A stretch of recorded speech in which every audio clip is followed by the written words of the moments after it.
প্রথম দিনেই ওয়াকআউট আজকে কাঙ্ক্ষিত সংসদীয় গণতন্ত্রের যাত্রা শুরু হলো। শান্ত ভাই, যেহেতু সাইফ মোস্তাফিজ এখন এসে পৌঁছানেই, আপনাকে দিয়ে আলোচনাটা শুরু করি। এই যে যাত্রাটা এবং প্রথম দিনের অধিবেশনটা কেমন দেখলেন? জি, আপনাকে ধন্যবাদ জানাচ্ছি এবং যারা শুনছেন তাদের জন্য শুভেচ্ছা রইল। দীর্ঘদিন পর গণতান্ত্রিক একটি সরকার, নির্বাচিত সরকার এবং তাদের যে সংসদ অধিবেশন তার প্রথম দিন, সেই হিসেবে দেশবাসীর আজকে সবার কিন্তু আগ্রহের জায়গা কেন্দ্রবিন্দু ছিল জাতীয় সংসদ অধিবেশন। সেই হিসেবে সবার বেশিরভাগই এই দীর্ঘ 16-17 বছরের যে নানান রকম নিপীড়ন, কষ্ট, গুম খুন, হত্যা, হামলা মামলা, নানান রকমের মানে অনাচারের মধ্য দিয়ে গেছে, সেই সবের দুঃখ বেদনার প্রকাশ, স্মৃতিচারণ এবং নতুন করে প্রত্যাশা তৈরি হওয়ার যে বিষয়গুলো, এগুলোই ছিল মূলত বেশিরভাগের আলোচনায়।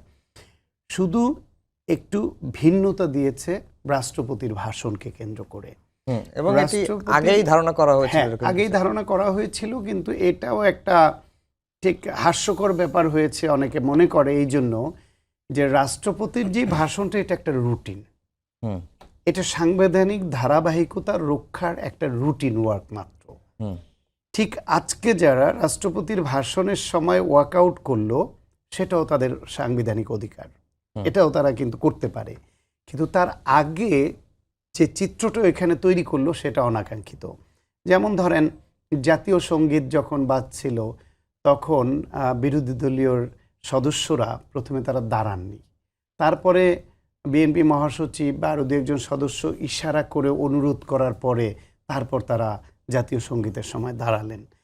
দ্বিতীয় হলো গিয়ে প্রেসিডেন্টের ভাষণকে কেন্দ্র করে তারা ভেতরে যে মিছিলটা করলো, সেই মিছিলটাও খুব ভালো হয়নি, ভালো নজির স্থাপন করেনি। তারা তাদের পছন্দ নয়, তাদের একটা প্রতিবাদ, সেই নীরব প্রতিবাদ হিসেবে তারা ওয়াকআউট তো করতেই পারত।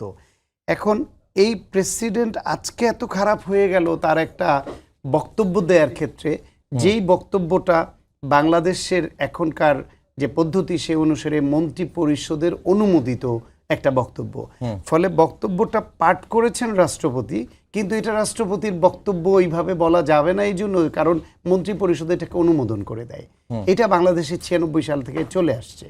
সুতরাং মন্ত্রী পরিষদ অনুমোদিত একটা বক্তব্য রাষ্ট্রপতি পাঠ করছেন, যেহেতু রাষ্ট্রপতি পদে তিনি আছেন, এটা নিয়ম রক্ষার জন্য একটা রুটিন ওয়ার্ক হিসেবে এটা করতেই হতো। এই রাষ্ট্রপতির হাতে কি নাহিদ ইসলাম তার কাছে কি উপদেষ্টা হিসেবে শপথ নেননি? তারপরে তার পদত্যাগ চাওয়া হয়েছে, অনেক কিছু চড়াই উতরাই আছে, কারো আপত্তি ছিল, কারো চাওয়া ছিল পদত্যাগ, কিন্তু ফাইনালি যখন এমপি নির্বাচিত হয়, এমপি নির্বাচিত হওয়ার পরে সেদিনকে এই এমপিরা ওনার হাতেই শপথ নিয়ে এমপির বৈধতা নেননি। যদি রাষ্ট্রপতির হাতে সেদিন শপথ না নিতেন, ওই দিন যদি প্রতিবাদটা করতে পারতেন যে এই ফ্যাসিবাদের দোসর বা শেখ হাসিনার নিয়োগ দেওয়া রাষ্ট্রপতি, এই রাষ্ট্রপতির কাছে আমরা শপথ নিয়ে জনগণের রায়ে নির্বাচিত হওয়া এমপি আমরা নিজেদেরকে কলঙ্কিত করব না, এই দৃঢ়তা যদি এমপিরা তো রাষ্ট্রপতির কাছে শপথ নেননি, এমপিরা নিয়েছেন সিইসির কাছে, সরি এইটা তো এই যে উপদেষ্টা হিসেবে নাহিদ ইসলাম নিয়েছেন, তারপরে আসিফ মাহমুদ দুজনেই নিয়েছে, কিন্তু আসিফ মাহমুদ তো আজকে এমপি না, কিন্তু এমপি হিসেবে আজকে নাহিদ ইসলাম তো আছেন।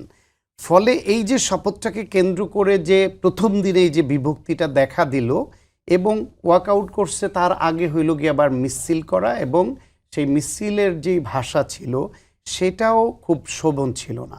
আর একটা যেটা বললাম, জাতীয় সঙ্গীতের সময় তাদের শুরুতে না দাঁড়ানোটা, ফলে প্রতিবাদ করবেন এটা তাদের অধিকার, প্রতিবাদের ভাষাটা কেমন হবে সেটাও মাথায় রাখা দরকার, কারণ গণ অভ্যুত্থান পরবর্তী বাংলাদেশে যেই ধরনের সংসদ প্রত্যাশা করছে সরকারি দল এবং বিরোধী দল, যেই রকম প্রতিশ্রুতি দিচ্ছে এবং দেশবাসী যেটা প্রত্যাশা করছে, আশা করছে, সেইটার একটু খানিকটা হোঁচট আজকে খেয়েছে শুধুমাত্র রাষ্ট্রপতির ভাষণকে কেন্দ্র করে।